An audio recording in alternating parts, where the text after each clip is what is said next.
essentially holds this hearing today to block any further discussion, resort to saying you will do whatever Elon Musk and Donald Trump tell you to do. Where's the independence of the committee? Where's the legislature? We're an equal branch of government. And you start off with a blather, and yet look at the empty seats here. Where's Elon Musk? I'm sure he's a genius and is a very credible person because of the wealth he's accumulated.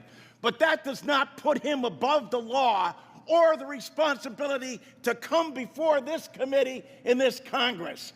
If he's so great, if these plans and all the fraud and abuse that he's found are so eminent, why isn't he here explaining it? You know why. Because he's out to privatize Social Security. He's been on television the last couple of days talking exactly about Social Security, Medicare, and Medicaid, and what he intends to do. Privatize it.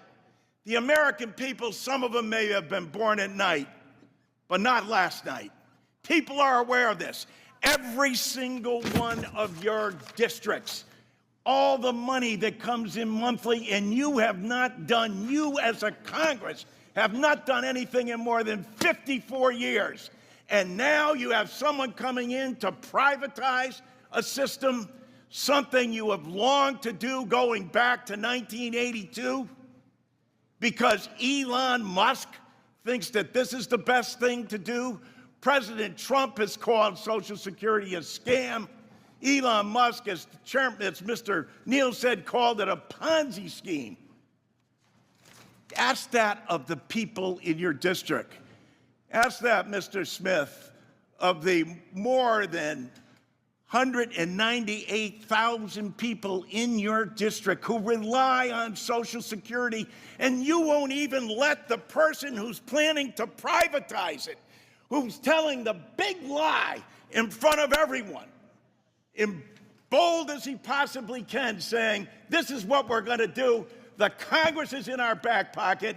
We don't even have to come before them and testify because we control the House, we control the Senate, and we control the presidency. And it's the tyranny of the executive. It's why these resolutions were first adopted back in 1789, because the founding fathers knew that the executive branch does not have total authority over the legislature unless you have a willing party that says, no, we're going to do exactly what you tell us to do, Mr. Musk and Mr. President. It doesn't matter to our constituents. It doesn't matter how much money they are not going to receive. We're not even going to tell them the truth about what's going to happen to them. And every single one of these districts where they're being shut down and their personnel, and as Mr. Neal said, Dan, after you cut and eliminate the people, say the agency isn't responding accordingly. No other agency operates for under less than 1%. With that, they administer to over 70 million people in the nation's #1 anti-poverty program for the elderly and children. Shame! Shame! Can't bring people in front of this body? If he's right, if they're so good, if they're so just, why aren't they here telling the American people about it? They're not, because you know the truth. It's about privatization. I yield back.